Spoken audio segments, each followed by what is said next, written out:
Facts, Ms. Filler-Corn. Mr. Speaker, point of personal privilege. The gentleman has floor. Mr. Speaker, ladies and gentlemen, this November, both of my children will be eligible to vote. For my daughter, who many of you recently met, this will be the first election that she'll be old enough to participate in and exercise her right to have a voice in the direction Virginia and our country. In November of 2006, when the marriage amendment was on the ballot, my children were 12 and 10.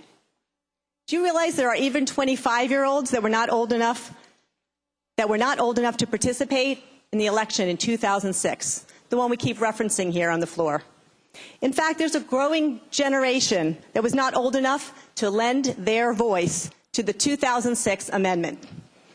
You know, many members of this generation are either at the age now or entering the age when people are getting married or thinking about getting married to the person that they love. Yet they did not have the choice. They did not have the chance to have their voices heard in 2006. I know from speaking to my own children, to the kids of my friends, young people that I meet every day, that their priorities include finding a good job, finding a place they can afford to live in, getting accepted to a college of their choice, and being able to pay for that education. This generation is simply not interested in having laws that limit who a person can marry and share their life with. We have seen this poll after poll. In fact, an ABC Washington Post poll last March showed that 81% of those aged between the ages of 18 and 29 support same-sex marriage.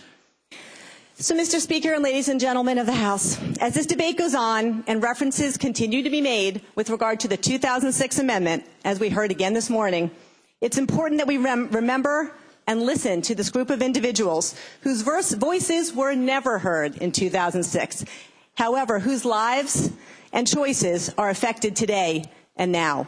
Thank you, Mr. Speaker.